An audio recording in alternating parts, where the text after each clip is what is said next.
Hello everyone, what's up? Prince1215 here with another video review. Today I'm taking a look at Transformers Siege, War for Cybertron, Deluxe Class, Decepticon, BRUNT.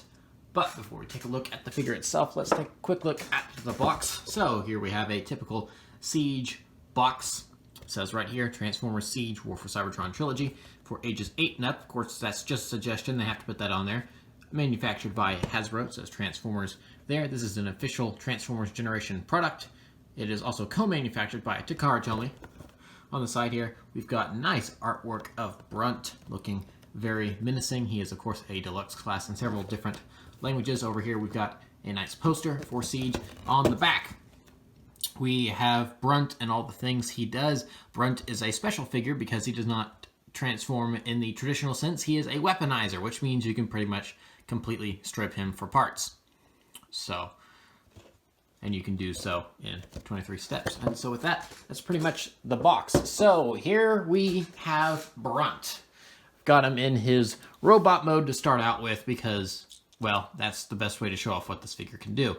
So yeah, he's a really good looking figure in robot mode. I really like him. He definitely kind of has this kind of drone look to him. Like he's not a regular Decepticon. He's kind of a drone that's been manufactured to do this stuff. I'm not overly familiar with BRUNT as a character. I didn't realize he was a character up until this figure came out. From the research I've done, it seems like he may be somewhat connected to Trypticon. Like he's a little drone that comes with Trypticon in certain cases of toy releases, like back in the 80s. I guess BRUNT was just like a little tank figure that came with Trypticon or something, and then this is really kind of his first robot mode appearance. I think that's correct. He's definitely one of those more obscure characters that's only the real nerdy nerds are going to know about. So I think it's cool that we've got a figure for him, and I think the things he does is really cool as well. So I do like his hands here. They're kind of more claws than just hands. So I mean, yeah, that's pretty much BRUNT for his robot mode. Because of the nature of what this figure does, he doesn't have much vehicle kibble on him, which I think is interesting. You know, you've got some tank treads here and there, but I mean, it's not like he's got the top half of a car folded up on his back. So it's kind of interesting to see that as a change for once. So we'll put him over here, and then just for a quick size comparison, I'm not doing the regular comparisons and stuff that I usually do. I'm just going to do a quick one with Megatron here. So, yeah, there's Megatron, Voyager, Deluxe, obvious size difference. So now we'll go ahead and get into really what this figure is made to do, and that is to tear him apart. So we're going to just tear him apart here, and we're going to give Megatron some extra arms. So Megatron's got some extra arms there now, and then we can rip his legs off. And I've dropped one of his legs. Oops. We can flip that little connector out there. We can peg it in. Okay, there we go. I had the peg backwards. That would explain it. So we can peg that in there, and then we can take off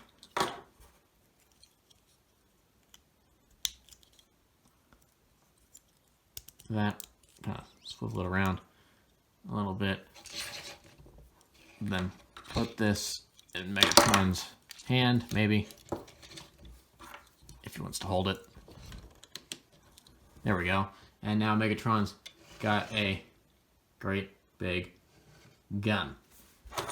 And then, of course, you can also take off the legs. See here, pretty sure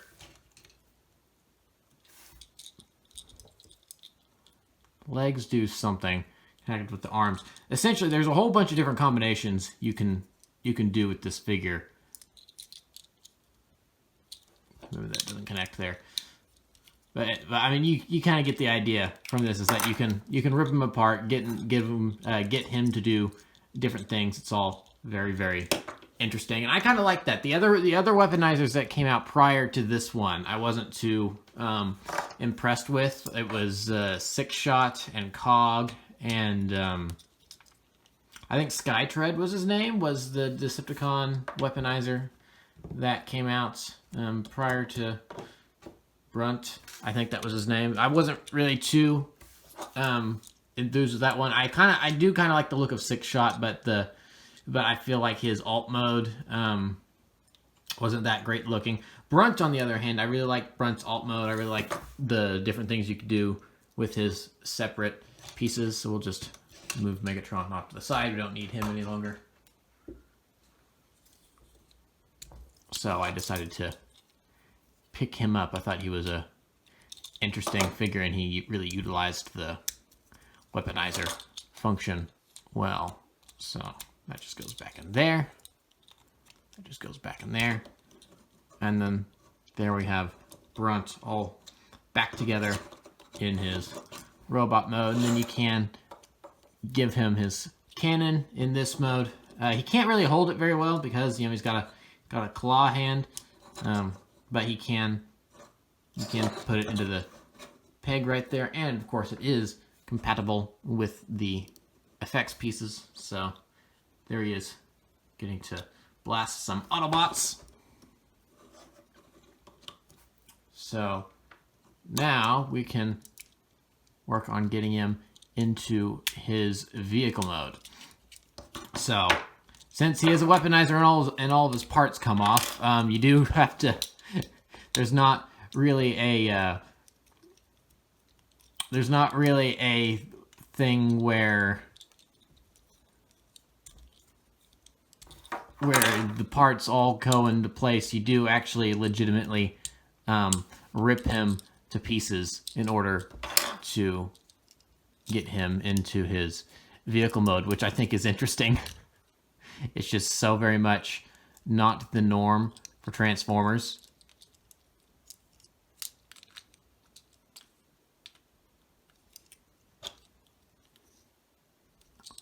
Here, this goes back here. It's been a while since I've fiddled around with him. So there we go, that goes.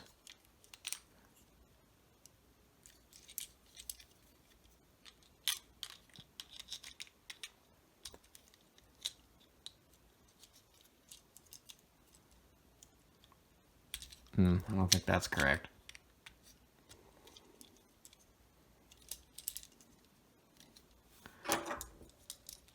And another thing about this thing being a weaponizer is that even if I'm not completely correctly getting the vehicle mode transformed here, I don't really think it matters all that much. Just because, well, the pieces come off, so as long as he's somewhat has some sort of tank shape, I think it'll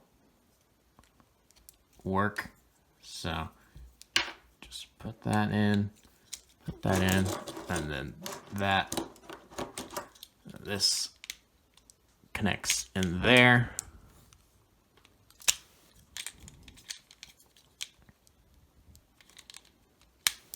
There we go.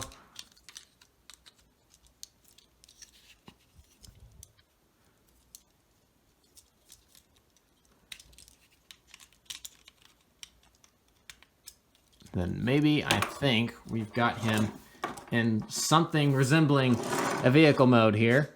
Let's check the back of the box to see how correct that is.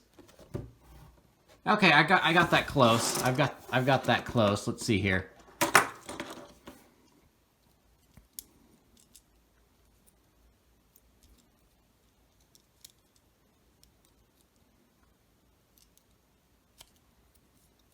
think maybe. Okay, here we go. You put the arm like that. And that goes into there.